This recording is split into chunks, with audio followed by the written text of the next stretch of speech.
to the entertainer talking sports. What is going on, football fans? Back at it with another New York Giants video. And in this video, well, we're going to talk about Janoris Jenkins again, something I really didn't want to have to do again. Being that yesterday I caught more slack for that video than I ever have. And I really didn't understand why. And the video was not even so much about that one individual incident. Yes, it could be offensive, and sometimes you have to think about things you say before you say them. And I'm not about, I'm not Mr. Political Correctness. I get it. People said, oh, well, what's the big deal? Some people say that. And to other people, it's a big deal. But at the end of the day, when you're in a uniform and you're representing a company, think about it. If you're a police officer, if you're a fireman, whatever, you are representing your job. He's representing the New York Giants. First off, in my opinion, he was not provoked. What the fan said was not wrong. It was incredibly accurate. And it wasn't really offensive. Maybe you could say he took a little jab at him by saying hashtag, whatever he said. We'll get into the quote in a second. But as a professional athlete, if every athlete or every public figure responded the way Janoris Jenkins did every time they received one of those messages, you would have 1 billion tweets. I could understand if he said something incredibly offensive to Jenkins and Jenkins responded. I could understand that. He didn't do anything that warranted it. Jenkins was completely in the wrong. Now, did I think Jenkins would be cut? No.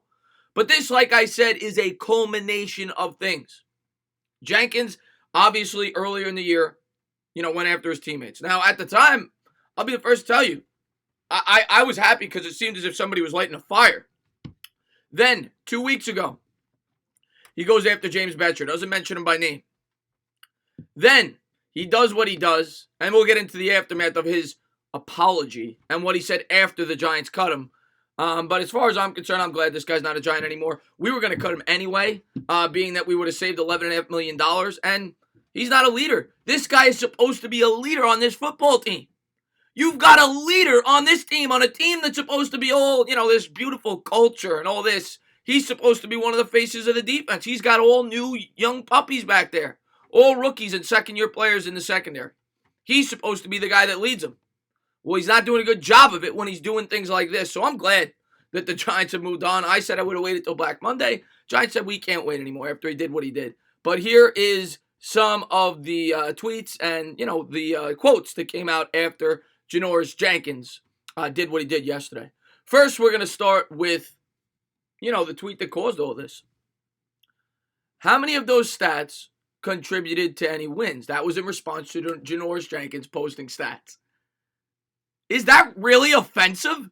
I got backlash. I love Bad Dog, and everybody's entitled to their opinion. I got 57 thumbs up for Bad Dog's comment, and people are entitled to their opinion, whatever it is, what it is.